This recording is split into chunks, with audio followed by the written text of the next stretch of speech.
Hello, Apakabar. Hi, what's up? My name is Malia Fields, and I've been friends with Miss Childress for a long time. So I'm very, very happy to be talking to you guys today about Indonesia. I love it. I went there in college. I studied abroad there, and if you don't know what that means, that just means when you go to college, sometimes they will let you study in another country for a semester or a year even, or sometimes on break or something like that.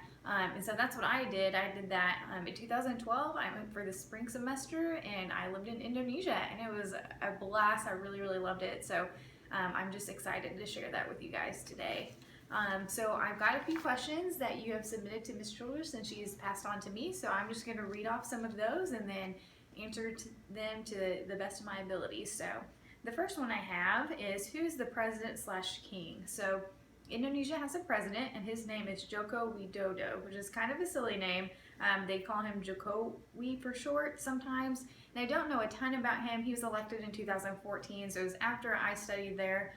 But apparently he really likes rock music like Metallica and stuff like that, so people think he's pretty cool. So the second one I have is, what types of music are played in Indonesia?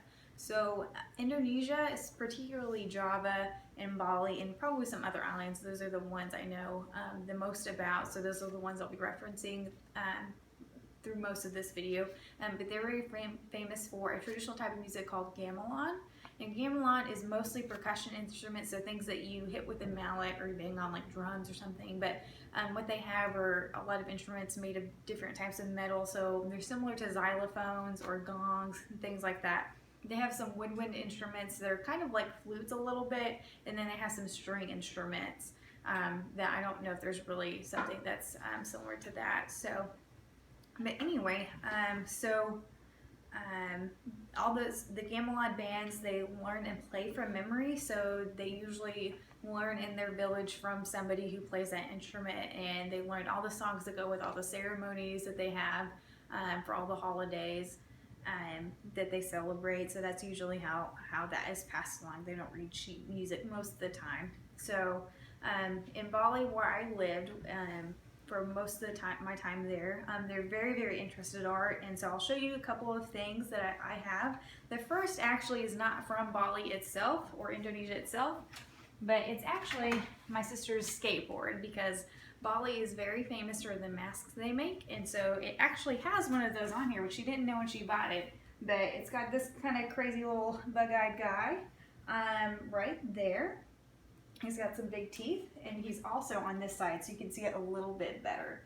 But that guy is called a barong, and so it's basically that mask.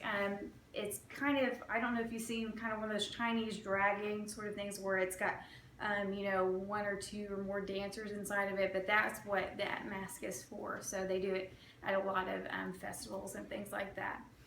The second item I have to show you today is called a wayang puppet. So wayang puppets are actually shadow puppets. So typically what they do on both of these places, this one that I have is more colorful. On Java, they're typically more like grayscale or black and white or maybe brown. And they're a little bit different style, but what they'll do is get a sheet or some kind of fabric and have a light that projects through, so all that you see is a shadow of the puppet. So I don't know what this guy's name is. I forgot. It was something really long. He's a little tangled up here too. Sorry. But he's not the thinnest guy. He might eat too many potato chips. And I don't know what he might say in Indonesian, but in English he might say like, "Hello, Miss Childress's class," or something like that. So he's kind of silly and fun, but he was really fun to make. The guy who taught us how to do it was Balinese, didn't speak any English, so he mostly taught us through showing us what to do, and we would follow his movements. So he showed us how to carve that guy out, how to paint him, and everything like that. And so it was really, really fun. It was a really great experience. Interesting getting over that language barrier, but it was, like I said, really, really a blast to do that. And then the third thing I have to show you that has to do with art is a participatory thing. So I'm going to ask for your help to kind of do this. So this is going to be a dance to some gamelan music. that is native to Bali. It's pretty similar to what is in Java too, but a lot more fast-paced in Bali. So they like to do a lot of movements. Java's really slow and they kind of take their time with all their dances, but Bali is very energetic, very rigid, not quite as flowy, but it's pretty fun. So what we're gonna have you do is put up your hands into fours like this, and then you're just gonna wiggle your fingers a bunch. So that's step number one. Step number two is you're gonna close one eye and then you're gonna look off into the distance with the other, like that. And then when you hear the bell, it's gonna be a lot of like chimes and stuff like that, and you're gonna hear kind of the bell sound, or like everything will stop and beat at the same time, and you'll look straight ahead with both your eyes. So you're gonna go like this and then look back like that. So we're gonna try that. So get your arms up. Good. Look where your finger is.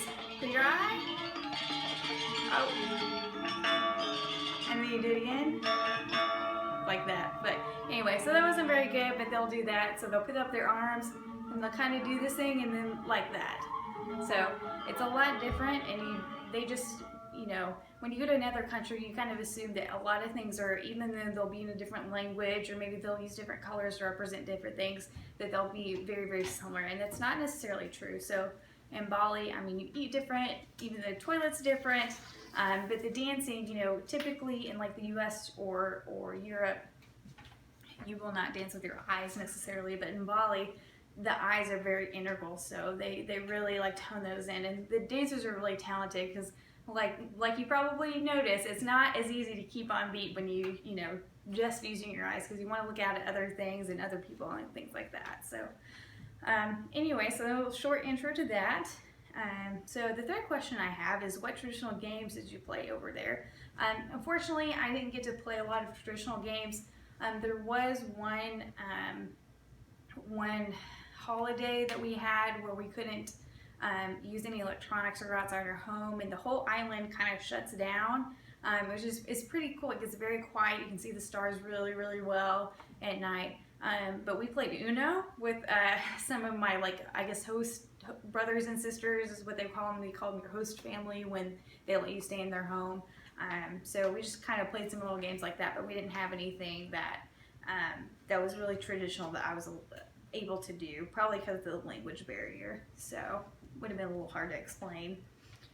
The next question I have is, did they have cats and dogs there? The answer is yes, they definitely did. Cats and dogs are a little bit different there in that families don't often have them as pets as they do here. Like, you know, you might hear, I have 2 cats that live in my house, so you might hear them meow occasionally. In Bali, they don't usually live in your house. If they do, it's usually for a purpose like to keep out rodents or something, and dogs are usually there for security. Like, my host family had a dog, but I never really saw it because I didn't want it to think I was an intruder and hurt me in any way. So definitely served a purpose there. So that kind of leads into our next question. What indigenous animals live in Indonesia? So there are a couple that you will probably recognize. The first is the Komodo dragon, which is basically just a lizard. He's a very cool lizard. They're a little bit bigger. I know here in Tulsa, where I live, they have one at the zoo that I can go and visit. And the Komodo dragon is named for one of the islands that it lives on. The second type of animal that you might recognize is an orangutan. So that is actually named from 2 Indonesian words. The first is orang, which means people or person, and hutan, which means the forest. So you smash those together. Orangutan or orang hutan means people of the forest, or forest people. So that's where they get their name. And I think they might be endangered. So I know that whenever we were there, they had groups that really fight for the preservation of their habitat, to not, you know, take down too many trees to build homes and things like that. So they're definitely very, very proud of having orangutans be native to those islands.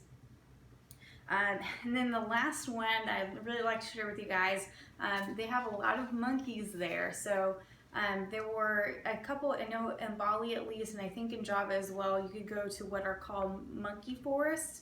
And it's not really like that much of a forest, like it's all kind of connected anyway, but you could go there and it was like a kind of like a national park where they had different temples that you could visit and things like that.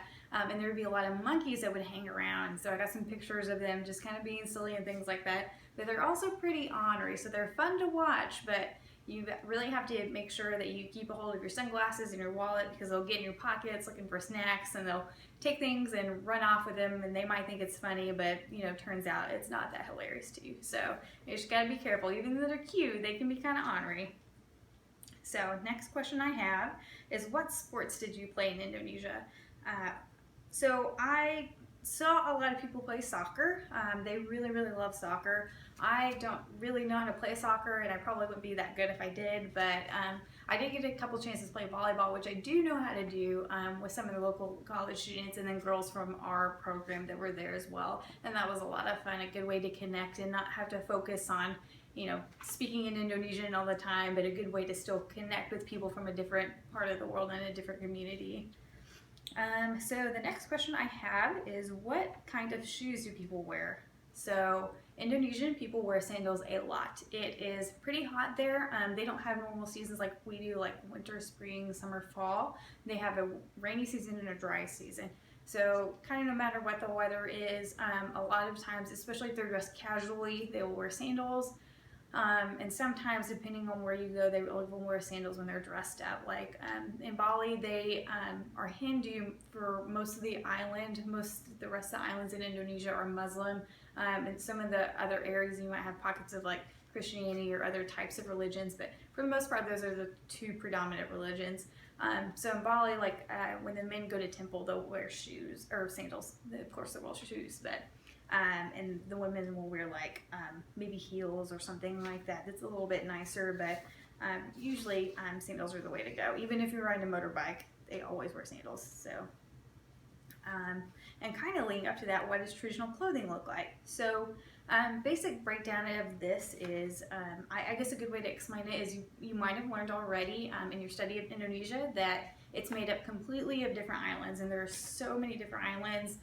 And that because there are little pockets of people everywhere, and they stay kind of, until we had lots of modern transportation and things like that, people stay kind of within their own island. And so out of that, you have lots of different traditions and styles that would develop independently because of that. Indonesia actually has over 700 languages and dialects because of this. So, even though there are things that are similar throughout, it's all different depending on which region, which island you go to.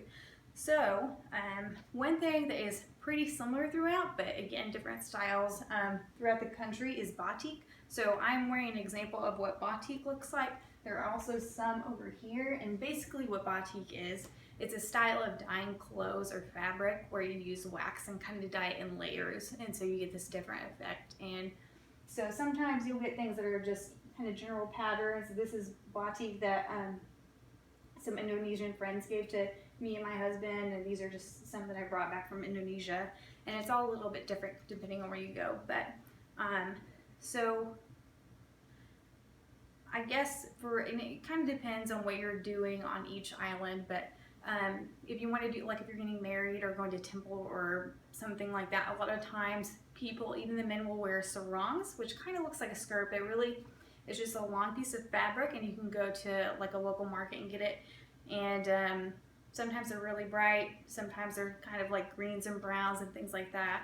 And I know in Bali, they're pretty much the same for everybody except a little bit of color difference. But another reason you could tell, like if it were men's or women's, the only way you could tell is that depending on how it was wrapped, because women would wrap theirs one way and the men would wrap theirs the other. So it just depended on how that was. So I remember whenever we were studying there, we were all girls. We just happened to be a program of all girls, and so they're like, make sure you wrap your sarong this way, because if not, everybody's wondering why you're dressed like a man. So it's kind of funny because we wouldn't be able to tell that, but Indonesian or the Balinese people would have. So as far as shirts, most of the time it's just going to be a button-up shirt for the guys. In the more conservative areas that are Muslim, they'll usually be a long sleeve shirt for the men. For the women in Bali, at least, they'll have a kabaya is what the shirt is called. It's pretty much like a fancy blouse. Most of the time it is long sleeve, and it'll have a different neckline depending on where you are. In Bali, you'll have a sash that goes around your waist when you're going to temple and things like that, and then of course sandals. So another thing I really wanted to bring up to in Bali, so like I said, when you go to other countries, you assume certain things are probably a certain way. Like Western countries, we're all pretty similar, the US and Europe and stuff like that. We dress not the same, but very similar, and we have a lot of the same holidays like Christmas and things like that. But you know, it's not necessarily the same whenever you go to places like Indonesia. So whenever Indonesian people get married, or whenever Balinese people get married, more accurately, you know how the women wear makeup, of course, like many women in the world probably like to do on their wedding day, but the men also wear about as much makeup as I am wearing now. So that's something different that's kind of interesting that you might not necessarily assume would happen, but that does, because they want to look their best too. So, and I don't know how traditional that is, but that's how they have done it for a while at least now. So the last question I have is, what was your favorite traditional food from Indonesia? And this one I had a kind of a hard time deciding, but ultimately I know what my heart knows, and I love satay ayam is what it's called. Chicken satay in English. Satay is still the same. There's not really a word for it, but it's basically just a little skewer with chicken on it, and they put peanut sauce on it. And you can actually get it here in the States pretty easily. I know there's a couple places in Tulsa that sell it. Maybe some places where you live, like Thai restaurants and things like that, and it is always delicious. So that's really good. In Bali, they had another thing, since they ate pork there. They had this thing called babi guling, which is just kind of like a rotisserie chicken, but with a pig. So they have put a whole entire pig over a fire pit, or sometimes they bury it and cook it that way. I don't know if you guys have ever seen like a fire pit sort of thing, but they would roast it, like the whole pig and everything, and then you just, of course they serve it and you eat it that way. But one thing you have to be prepared to do pretty much no matter where you go in Indonesia, even though it's very different, you have to be prepared to eat rice. Fortunately, I love rice. It's very, very good, I think, even if it's just plain with nothing on it. So luckily, I was in that area. One thing, like I said, since it is so different there, that I fortunately was able to learn to do. One of my host moms actually took away all my utensils and made me learn how to eat rice with my hands. So basically what you do is you scoop it up in a little ball, and it's called sticky rice, so it stays together pretty well. You scoop it in a little ball, and you put your thumb on it, and you use your thumb to just pop it in your mouth like that. So it's just kind of fun. It's got a little bit different, but maybe don't do it at the dinner table with your parents without asking, so you might get in trouble for that. But anyway, that's all the questions I have. If you guys have any others and want to ask Miss Childress, she can, get a hold of me if there's anything you're just really dying to know. But I encourage you to go look at it. If you ever get the chance to travel there, definitely do it. All the people are great. The weather is awesome. And there's just so much culture to experience. There's a lot of art, like I said. And there's just a lot of stuff to go and see and do there. So definitely go if you ever get a chance. And thank you guys so much for listening. Thank you.